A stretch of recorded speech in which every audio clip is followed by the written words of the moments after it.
Franchement, Jonathan, s'il y a un DRH qui s'intéresse particulièrement aux managers, à leur rôle, à l'articulation de leur action avec celle des responsables RH, c'est vous. Vous n'êtes pas là par hasard. Vous dites des ressources humaines qu'elles sont comme le sang dans le corps humain, c'est-à-dire qu'elles sont partout, dans chaque projet, chaque stratégie. Vous êtes un des 10 DRH à suivre sur LinkedIn selon le média MyRHline. Vous n'hésitez jamais à partager et vos bonnes pratiques, ce qui fonctionne, mais aussi ce qui ne fonctionne pas, avec beaucoup de recul et d'humilité. Merci d'ouvrir avec moi donc ce tournoi. Je voudrais d'abord peut-être qu'on dise un tout petit mot de votre parcours parce qu'il est loin d'être classique, on va dire. Vous avez passé votre bac, mais les études, c'était pas trop votre truc. Et donc, vous avez tout de suite, ou rapidement en tout cas, travaillé. McDo, brasserie, équipier, chef de rang, manager, ça c'est assez classique. Et c'est ça qui vous amène à découvrir la formation et le recrutement. Donc en fait, vous avez découvert ça sur le terrain et ça vous a conduit à reprendre des études RH. Oui, exactement. Bonjour à tous. Du coup, je suis très content d'être à Lyon aujourd'hui parce que d'habitude, je suis plutôt sur Paris. Donc c'est vraiment une très bonne initiative. J'ai un peu la pression parce qu'il y a quand même beaucoup de niveaux dans la salle. Du coup, je vais... effectivement, les études, c'était pas forcément la chose la plus... c'est-à-dire que la plus passionnante pour moi, même si j'ai ma prof dans la salle après, par la suite. Mais, c'est un signe. Ouais, c'est vrai. Elodie était ma prof. Non, en fait, c'est vrai que je trouve que d'être venu par le terrain aux ressources humaines, c'est vraiment une clé d'entrée qui est hyper intéressante. Et aujourd'hui, on le voit beaucoup. Il y a beaucoup de transformations, on va dire de transformations horizontales finalement, puisque ce ne sont pas finalement des évolutions si verticales que ça, puisque c'est pas de monter un niveau, de passer sur des fonctions support lorsque l'on est sur le terrain. Et je trouve que c'est hyper intéressant parce que ça permet d'avoir l'autre côté de la barrière qui manque souvent aux ressources humaines. Donc, est-ce que c'est de là que vient la conviction vraiment que vous portez dans tout ce que vous véhiculez comme message, que le terrain, il ne faut jamais le perdre de vue? Ouais, tout à fait. Aujourd'hui, c'est vrai que les managers, en tout cas la co-construction avec le terrain, c'est quelque chose d'hyper important. Finalement, ceux qui vivent le mieux ce qui se passe sur le terrain, ce sont les managers. Et c'est vrai qu'aujourd'hui, on est vraiment sur cette dynamique où finalement, les ressources humaines sans le terrain, sans les managers, ça ne peut pas fonctionner. Et c'est pour ça que l'ensemble de ma pratique aujourd'hui et celle de toutes les équipes que j'ai pu encadrer, j'essaye de vraiment prendre le pouls de tout le monde sur ces dynamiques de construction stratégique. Alors, il faut le dire, vous êtes le DRH du groupe Synergie. Ça, c'est du travail temporaire. Donc, vous êtes à la fois, en effet, vous avez vos propres collaborateurs, le groupe Synergie, mais vous êtes au contact, évidemment, d'une multitude de dirigeants et de DRH avec qui vous échangez sur leurs problématiques, notamment de politique RH. Et une politique RH qui ne consulte pas les managers sera une mauvaise politique RH, mais en même temps, une politique RH qui est mal déclinée ou mal mise en œuvre par les managers sera inefficace. Et ça, c'est un sujet sur lequel vous avez le sentiment qu'il y a une vraie réflexion au sein des entreprises ? Oui, c'est vrai qu'une politique RH qui ne consulte pas les managers, c'est une politique pour moi qui a très peu de sens. Aujourd'hui, en fait, on demande énormément de choses aux managers. C'est vrai que par mon passé, puisque j'ai fait beaucoup de grandes distributions, j'ai fait 11 ans chez Casino. Franprix, Monoprix. Exactement, ouais, tout à fait. 5 ans chez Monoprix et 5 ans chez Franprix. J'ai commencé en alternance et effectivement, j'ai pu évoluer sur différentes fonctions. Et on voit bien que chez Franprix, notamment dans les magasins, lorsque on ne consultait pas, en tout cas, ce qui se passait sur le terrain, ce qui se passait avec les managers, on était complètement déconnecté de la réalité du métier et on pouvait mettre en place plein de politiques qui ne fonctionnaient pas dans leur application. Par exemple ?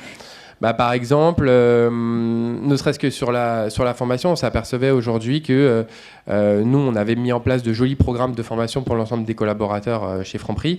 Or, on avait des taux de présence qui étaient quand même extrêmement faibles et peu de dynamique.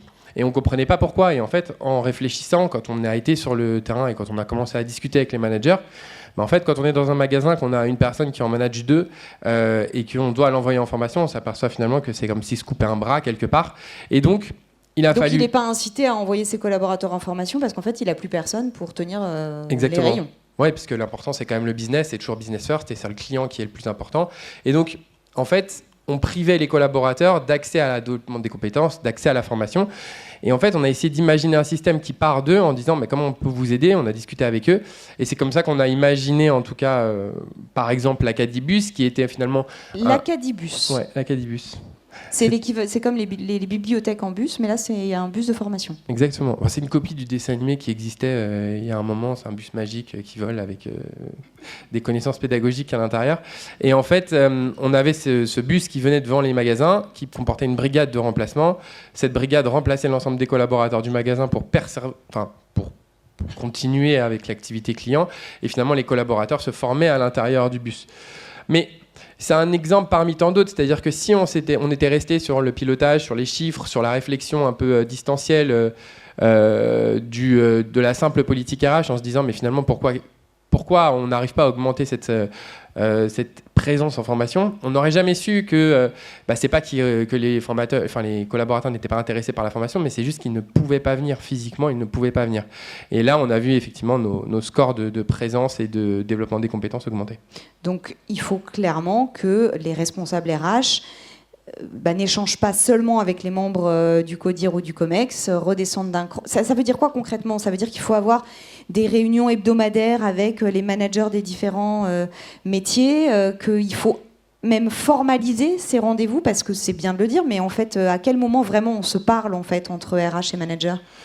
Concrètement, c'est vrai que moi j'étais un peu contre les rituels parce que je trouvais qu'il y avait trop de cadres normatifs, mais finalement on se rend compte qu'il faut quand même placer un certain cadre pour avoir une certaine liberté à l'intérieur.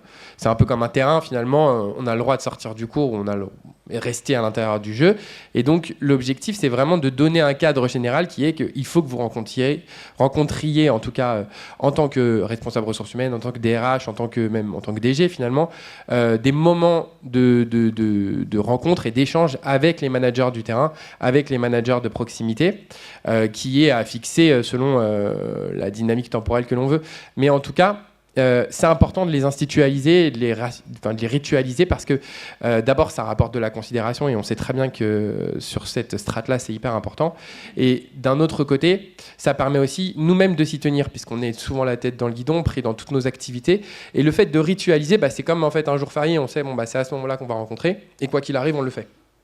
Et c'est ce que vous faites, vous, chez Synergie, là ? On essaye, ouais. Non, mais vraiment, on essaye vraiment de ritualiser tout ça. Après, la logique, elle est qu'il y a...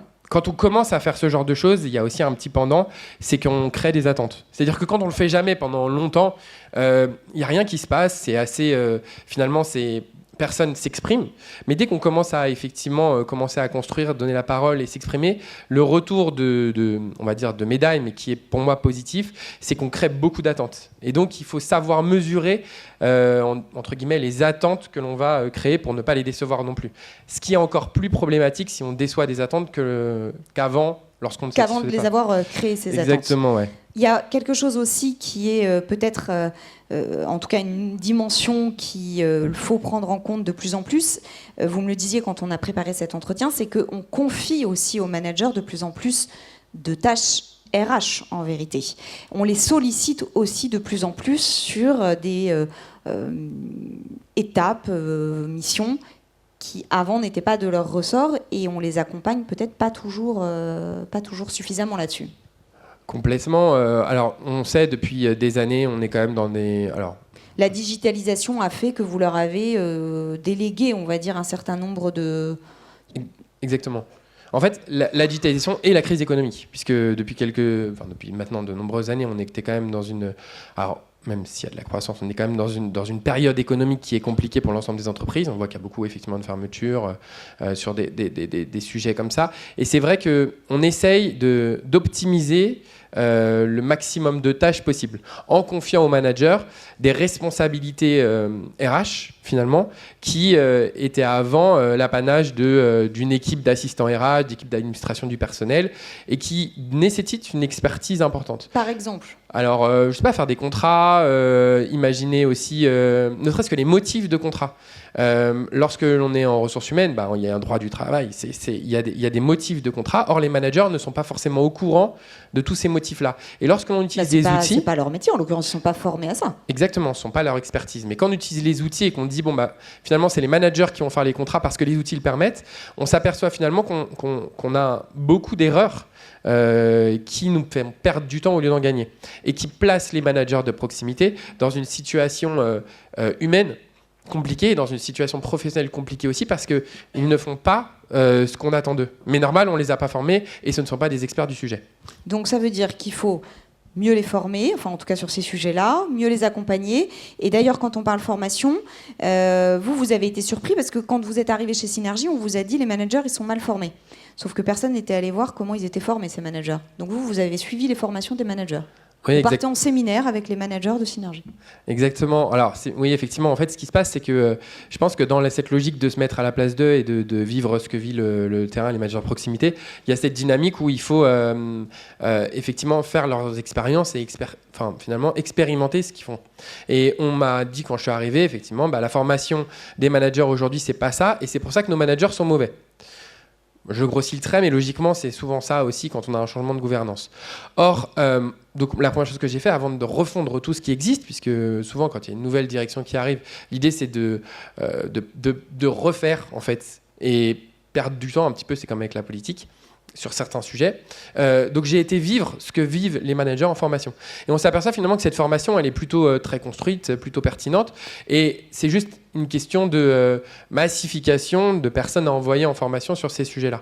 Et c'est pareil, si on n'avait pas été vivre cette formation-là, on ne saurait pas que finalement ce qui est donné est intéressant. On a juste des préconstruits un petit peu hauts en se disant en fait voilà, il y a des problèmes, c'est les managers le problème et c'est parce qu'ils sont mal formés, donc en les formant on va réussir à beaucoup mieux performer. Mais non, c'est pas le cas, il y a beaucoup d'autres facteurs. Et dans l'autre sens, ça fonctionne aussi, c'est-à-dire que est-ce que vous faites en sorte que les managers comprennent vraiment ce que les responsables RH font, quel est leur métier, quelles sont leurs journées Ouais, si on reprend l'analogie du tennis, c'est vrai que c'est un échange de balles. Hein, donc, quelque part, souvent, les managers, ils ont un peu le service un peu sec avec les ressources humaines, ne serait-ce ou les fonctions support au global, parce qu'ils ont l'impression d'être seuls dans leur dynamique avec leurs problèmes. Et donc, effectivement, les faire vivre ce que vivent les fonctions support, c'est important. Alors, évidemment, pas tout à fait régulièrement, mais en tout cas, au moins qu'ils en aient conscience pour que chacun, en fait, c'est une empathie dans les deux sens. Moi, c'est ce que j'appelle, mais je pense que c'est un thème assez connu, mais c'est la symétrie des attentions. C'est-à-dire qu'on attend à ce que, par exemple, dans le commerce, on traite correctement un client, nos collaborateurs sont nos clients, mais on est également les clients de nos managers. Donc oui, c'est important d'avoir cet échange à 360. Bien évidemment, il est plus facile de faire, entre guillemets, aller les fonctions support sur le terrain que le terrain aller sur les fonctions support parce que ça demande plus de logistique, entre guillemets. Alors, je ne veux pas qu'on aille trop vite sur la thématique de l'intelligence artificielle, mais quand même un mot de votre part là-dessus. J'imagine que c'est là aussi, et chez Synergie, et auprès des directions avec lesquelles vous avez des échanges, la vraie nouveauté, là, enfin en tout cas, priorité à laquelle tout le monde s'intéresse, RH, manager, ça aussi, ça va venir bousculer leurs relations. Alors oui, alors du coup, à titre personnel, moi, c'est vrai que l'intelligence artificielle, c'est quelque chose qui est, je trouve, passionnant, qui va très très vite. Et tout ce que j'ai appris il y a un an sur l'intelligence artificielle est déjà obsolète aujourd'hui grâce à tous les outils qui existent. Mais c'est vrai que là aussi, pareil, l'intelligence artificielle va venir en fait pallier quand même un certain déficit de compétences et de connaissances sur des sujets, puisque tout à l'heure on disait que les managers doivent faire des tâches sur lesquelles ils n'ont pas forcément l'expertise. L'intelligence artificielle peut, avec des pincettes, venir combler ce manque d'expertise.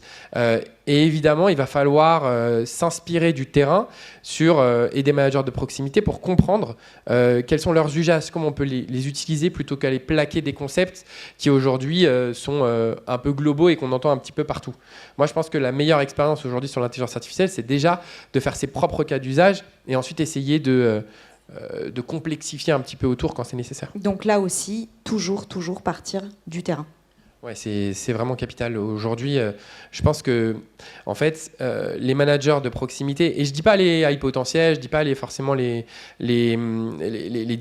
cadres dirigeants, ce qu'on appelle les N-1 Comex, N-2 Comex, mais vraiment ceux qui sont la courroie de distribution, ceux qui ont évolué de manière verticale, ceux qui n'ont pas forcément l'expertise du management, parce qu'ils ont juste l'expertise de leur métier, et qui accompagnent les collaborateurs et finalement qui sont le moteur de l'entreprise. Et aujourd'hui, on leur demande énormément de choses. D'ailleurs, il y a un terme qui commence à venir au goût du jour, c'est l'expérience manager. Il y avait l'expérience collaborateur, l'expérience employé, l'expérience candidat. Maintenant, on a l'expérience manager parce qu'on se aperçoit que c'est une population qui est très, entre guillemets, déconsidérée et souvent dans un mal-être et qui, pour autant, est la clé de la réussite d'une stratégie d'entreprise ou de toutes les politiques qu'on met en place. Merci Jonathan, merci beaucoup d'avoir ouvert ces débats.